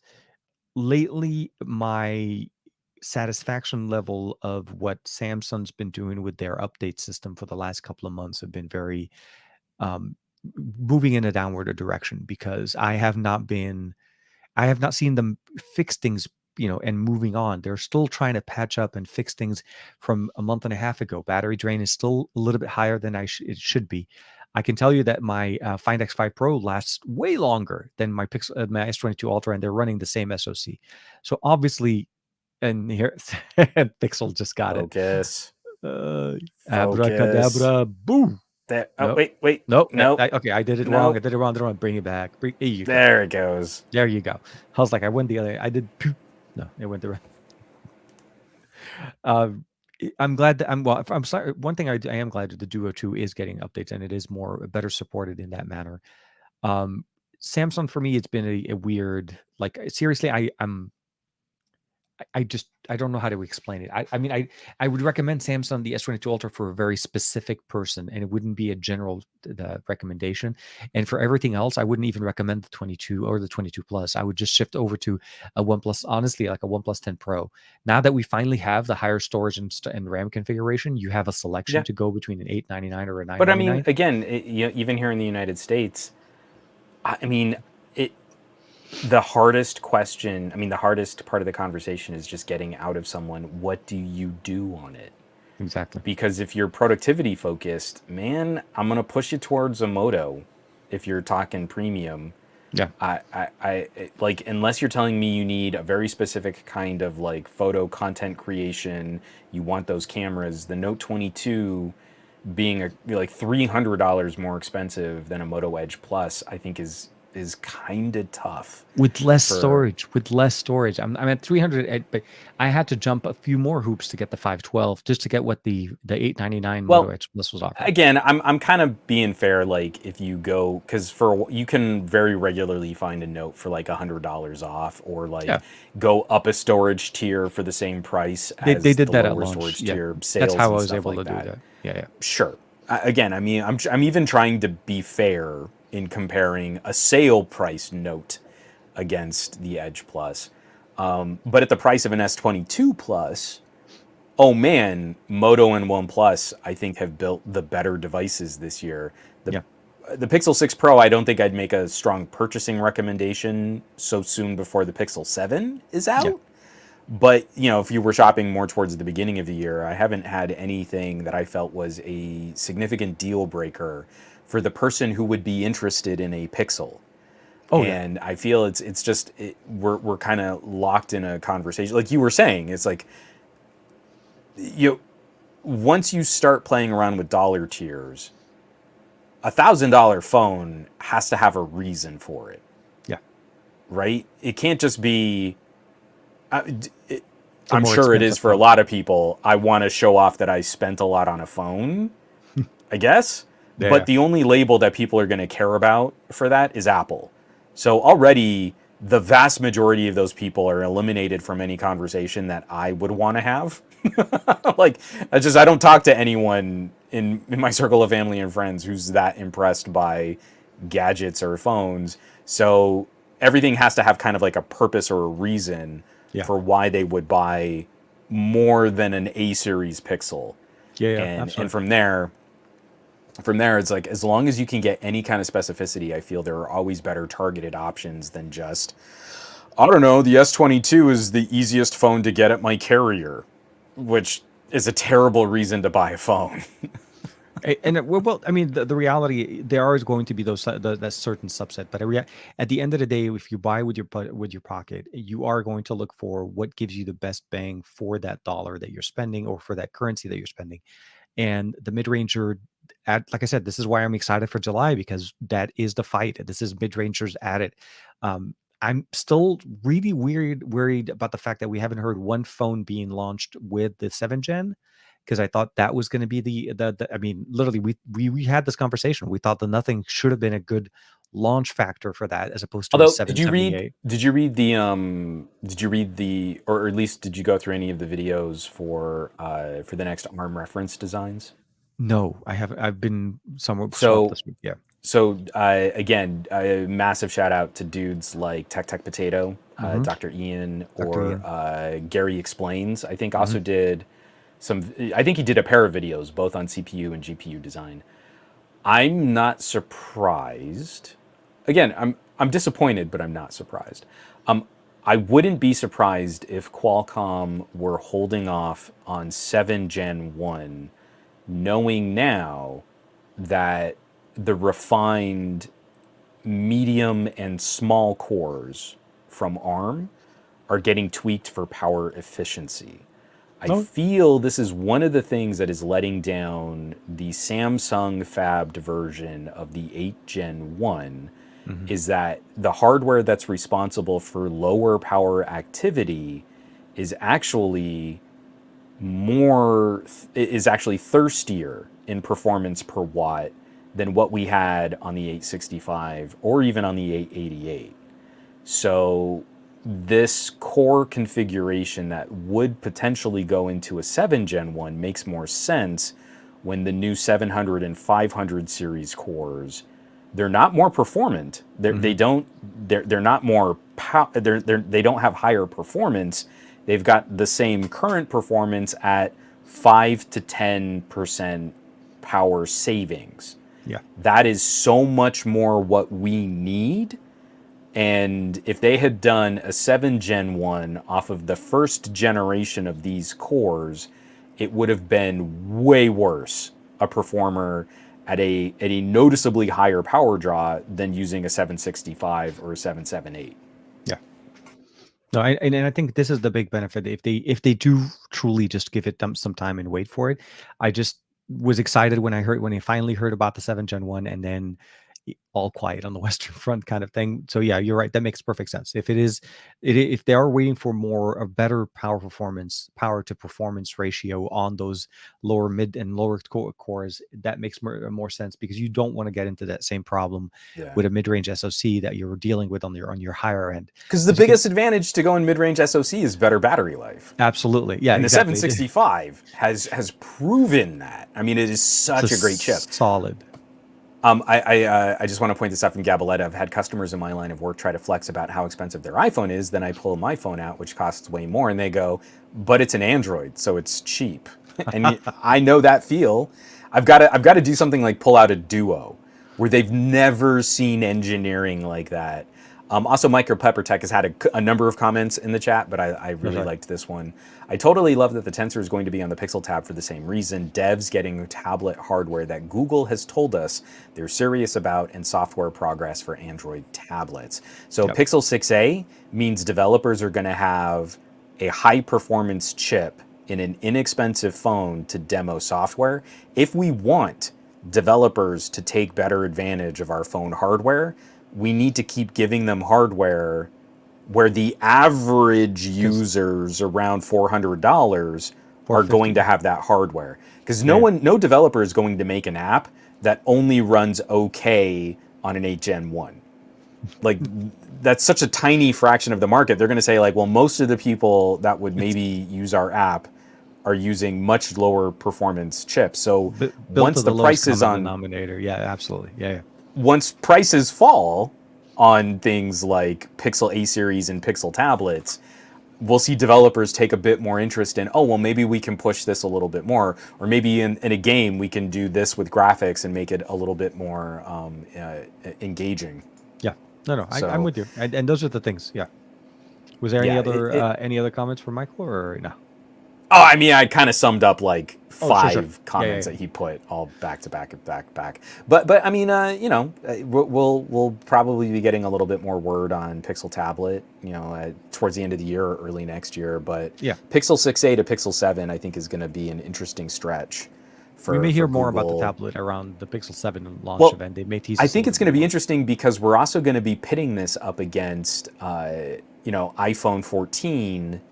And the rumors putting iPhone 14 as a holdover phone, where they're going to be using the older SoC in the $800 iPhone, and only the pros are going to be getting the new A series. A16. So again, this is an interesting opportunity where, I mean, Apple makes these high performance chips that you can't really do much with. Like you can't even run two apps at the same time. So what is the point of having all of this compute power if it's only going to be put to very limited application? So again, this is an opportunity. You can say like, hey, this is the same chip that went into our Pro phone last year, and it's got a second life in an A series phone, and it has a third life in a reasonably priced tablet. That is good messaging to reinforce that kind of conversation with consumers. You're not buying a cheaper phone and getting cheaper performance. You're buying a cheaper phone and a couple things change, like the screen and the camera. Totally reasonable. And I bet you consumers will get that if you just tell them point blank, this is where we move things around and this is why you might want to spend more, but this is totally where you can spend less and you won't be punished for that. I love it. And this is why I'm excited for the 6A. This is literally why I'm excited for it. And I'm really worried, not worried. I'm not, I'm hopeful for the nothing, but I'm worried as to the competition that they're jumping into, because if I'm not mistaken, Pixel does ship to the UK, and the UK is a market. So hopefully it will be there also at launch. I'm ready for the showdown. So and again, I don't think it's like, this isn't a Vegas like, ooh, this is a hot take, go throw some money at your favorite bookie. Like, no, obviously head to head, Google's marketing is just going to crush nothing regardless. But I mean, in the actual user experience, in the phone in hand, the performance, the support, the expectations on the companies, there's very little I see nothing being able to do at €460 to deliver a truly better user experience than what a similarly priced A series Pixel is going to do. So that's I feel like a number of us have been commenting on this enough. Whatever your feelings, or sort of like whether or not you're that impressed with what Nothing has been putting out there, I feel like a number of people, we're not unique in this. Like, this is some separate hot take from two techies way out on the fringe. I feel like this is pretty common for people paying attention. No, absolutely. But on a small side note, I do want to touch base a little bit more. There was you were playing with some interesting buds that you just posted also about a day or so ago. There's a little bit of a shift gear and turn left right there. No. So you dropped a video, I think, was it this morning, right? I got the notification. And I was actually on an embargo. So these are the Beyerdynamic Byrd, which was a terrible name for me, because the entire time I was using them and writing a script, I kept wanting to make the Byrd joke, like, play Byrd. They're true wireless earbuds. I've been very impressed with Beyerdynamic's recent prosumer strategy. Like, you regularly rock your DT770s. Beyerdynamic is a staple of recording, the recording career, my entire recording career. I've had some relationship with Beyerdynamic audio products, but their new DT700s and their new, I haven't tried their new condenser, but I have tried their new dynamic microphone, and I flippin' love Beyerdynamic's new dynamic microphone. It sounds so good on my voice. But some of their consumer strategy has been a little hit or miss. I loved my Lagoons until they fell off my coffee table.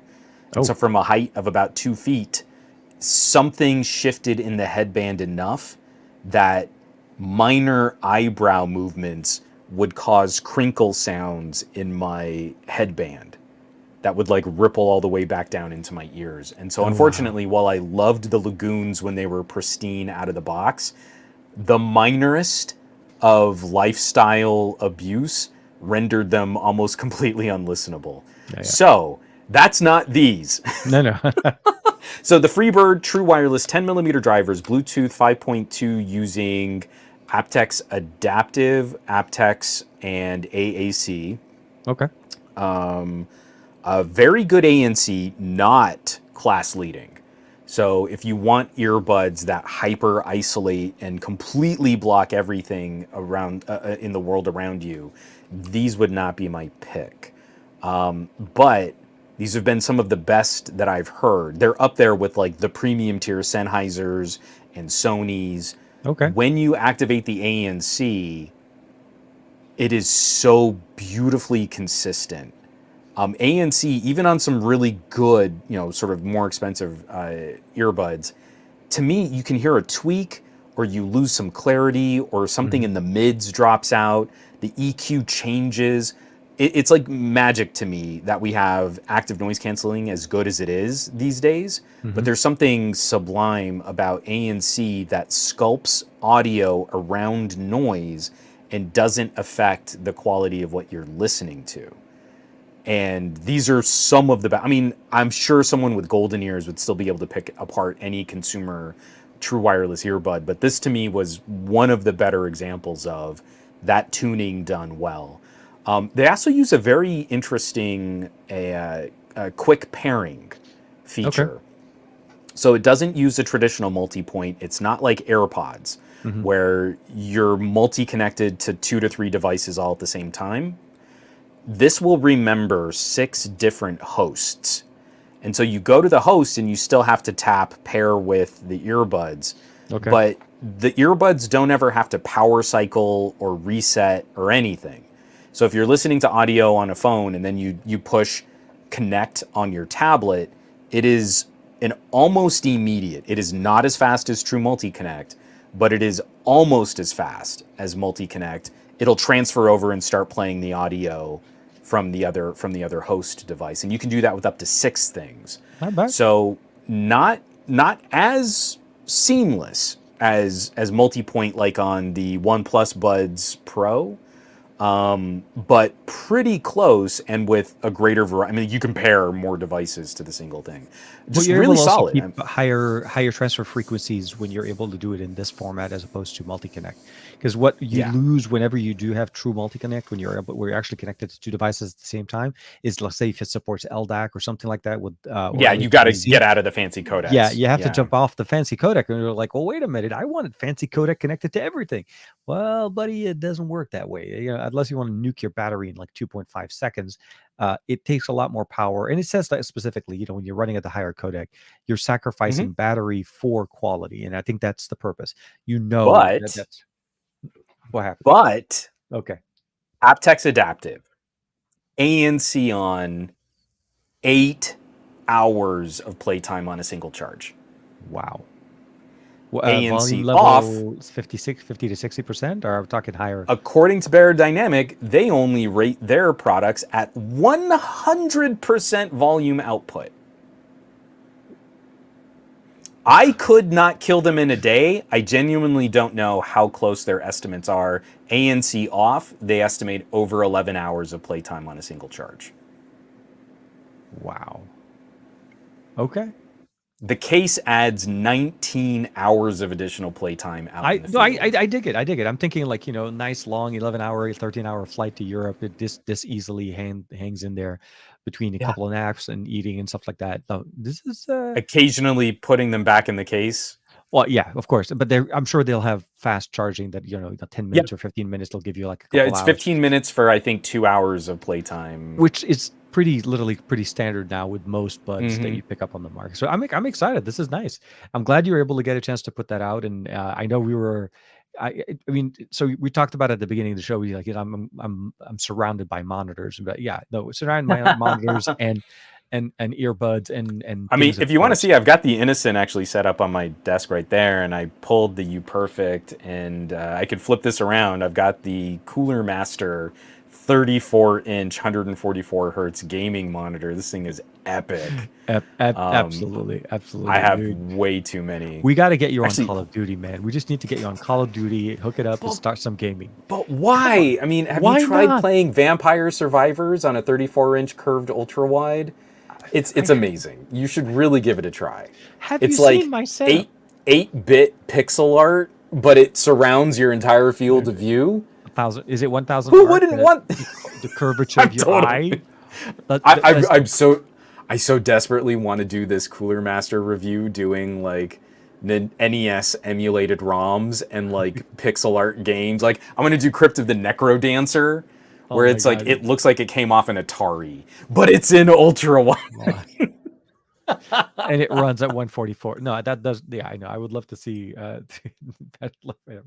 It's I don't know if you want to turn the camera. You're more than welcome to. Hold on 1 second. I might be able to. Give me just 1 second. Just be careful. Yeah, don't. Are you going to carry it, or are you just going to turn? Oh no! Your camera set up? Well, I don't. I literally plugged in because I've got my B-roll camera. Yeah. Over here on the side, so I just plugged in the HDMI cable. Let's see if Elgato is talking. Yeah, there it is. Hey, they talk. So this is the Innocent.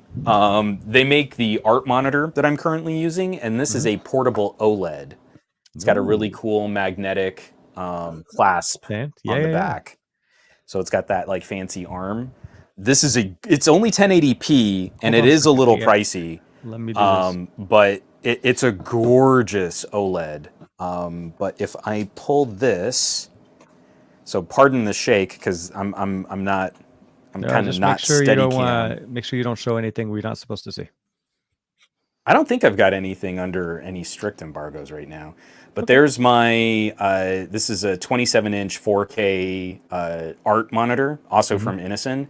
But then there's the beauty.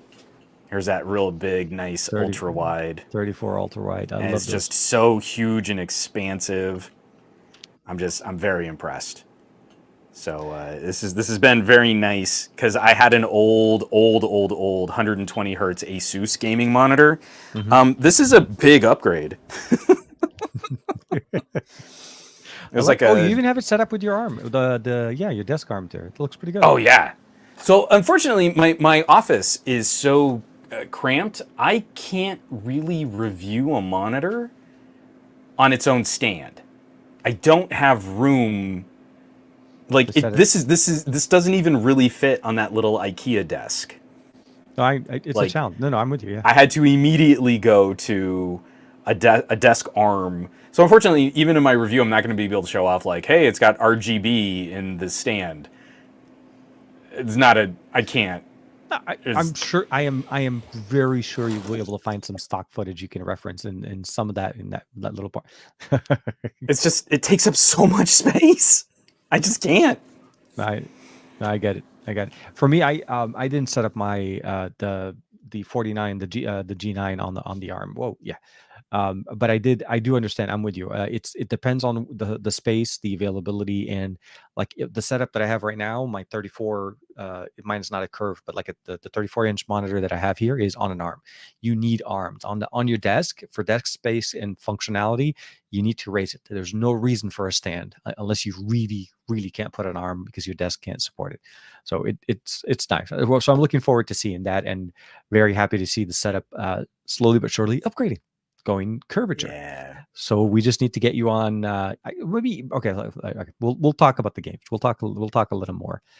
So I mean, to be fair, when I when I kind of play around and I'm testing gaming stuff, I'm very often firing up games like Control.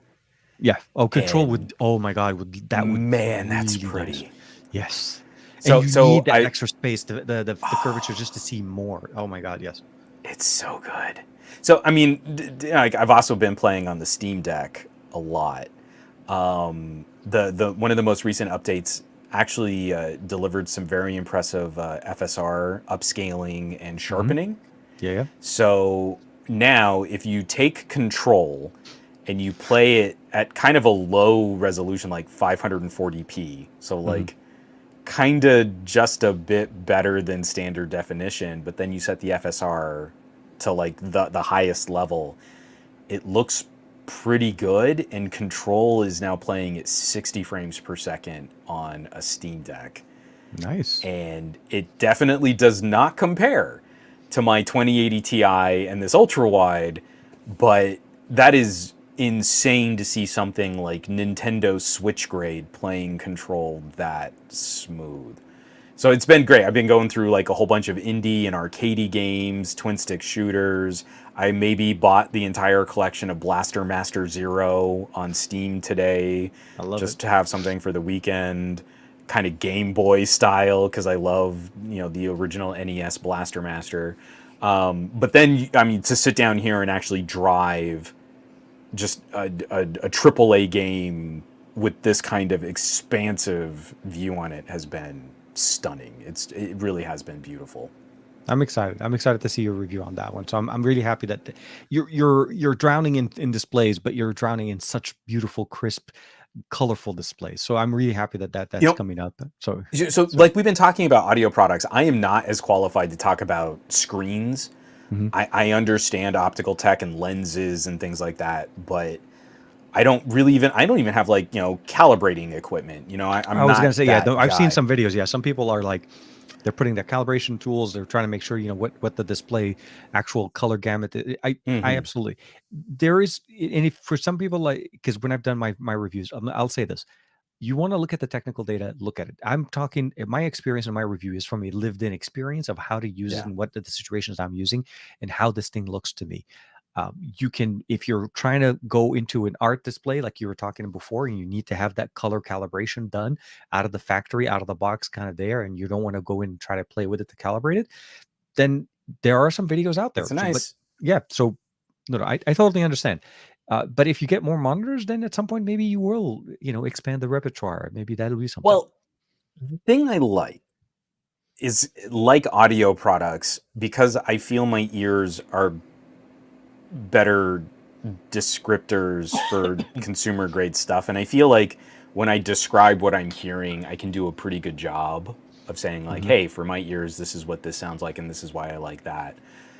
The interesting thing is, like, okay, we've got the NexPad. The NexPad Yeah. is a very specific kind of portable display, and it can do a very good job if you set it up as a more sort of stationary Mhm. screen, but it Yeah, yeah. wouldn't necessarily compete to an actual like desktop monitor that can't go anywhere. Mhm. Now, we've got some good choices outside of that though. At around the $300 price tier, we can go up to some larger portable 1080p displays, some touch screens. Mhm. You can go to 350. That's about where that Innocent lives. And Okay. now we don't have the resolution. It's just a 1080p display, but it's a really pretty 15-inch OLED. And that, I mean, the color on that thing is incredible. I've Absolutely. Oh never yeah. seen a portable display look that good. But if I go up a little bit more, I can go to something like the U Perfect, Mhm. which is a 4K battery powered dock of a screen with a much sturdier hinge and assembly so that you can prop it up. You travel with it. It's got its own keyboard, blade cover. So just like what I love about mics and headphones, there's no one right winner. But it's very clear to see, hey, if I need something a little bit more portable, but I don't need it to be the brightest, or maybe the color accuracy isn't quite as good, there's Mhm. this one solution. I can go really cheap. I mean, I wouldn't talk trash about my old lapel. That's kind of a plasticky 1080p display. It wasn't very bright, and the color gamut was much lower. But I think you can get those for like, $25 and a half a ham sandwich now. I mean, like, they're not hard to pick up. So you've got the lapels, you've got the WiMAXs, you've got the Inisons, you've got touchscreens, you've got OLEDs, you've got high resolution LCDs. This to me is what's exciting. Why I've been taking on all of these extra monitors. It's been really exciting to see very clearly this is different because it's doing this. This is different because it's better for someone who needs that. Yeah. It's not just big screen that I can fit into a backpack. It's, I can see the specific purpose for this. If I really wanted to do artwork on the go, I wouldn't go with a higher resolution LCD. I'd maybe want to spend my money on a lower resolution OLED. And then pair that up against something with like my Surface laptop, and it drives that 1080p beautifully. All of these different parts and pieces now have very specific audiences. And it's not just we put a screen into a cheap plastic frame. Now we've got a reason why you might want this monitor instead of a different monitor. And that definitely piques my interest a lot more. I like the precision. I like it when we drill down and we get specific about why we're making this product. And that's what I'm surrounded by. I think there's a story for an ultra wide monitor that's very different from a story from an art monitor to a portable monitor to a tablet dock. I mean, that to me gets me a lot more excited. I like it. And so for those, I'm hoping, hopefully we'll see those videos come up in the near future. And we'll definitely be talking about nothing next week as much as possible when things kind of, we'll more than likely. So for me, I have one more video coming up this weekend. Hey, Golan's in the chat. Hey, man, hope you're doing well. Hey, what's up, Golan? I have one more video coming up this weekend, and I am going to be, I don't know, I'm debating, but I may end up having the Android Bay come up on Friday because I'm having some scheduling conflict on Saturday morning, unfortunately. So we'll have to see. It may end up being a late, maybe even a late Friday show. But we'll have to figure something out on that end. And I know on Monday we'll be back for the SGGQA. There'll be way more obviously content to cover. The battle of mid-range is in full swing, and we're definitely going to be hearing a lot more in the next couple of weeks, at least from 3 different companies that are offering us again very good contending mid-ranger performers for a. It's going to be a good fight for sure. Yeah, well, but I'm hoping that that's where the consumer wins. That the more competition there is, the more the consumer gets better choices for less money and more options as well. So hopefully that's going to be the solution. So with that being said, I want to say, of course, thank you to everybody. James Vincent saying good morning. Oh my God, hey, we hit the spot. So that's how you know we're hitting that time of the day. Thank you for everybody for kicking it with us on this beautiful Thursday evening. I'm happy to be back home, back in the studio. Last week was fun. I got a chance to have fun with both the Pixel 6 Pro, the Magic 4 Pro. I'm going to be putting out a video on that, on my camera experience, utilizing that during my trip to New York. It was a lot of fun, and we took a lot of pictures and been posting a lot on socials. So for that, for sure. On Sunday, this coming Sunday, I'm supposed to get my. Oh man, congrats, man, congrats. I remember he was mentioning that long ago that it was starting to come into his. It's a good market. phone. I really like the Honor Magic 4 Pro, and it works so good with this. The NexPad.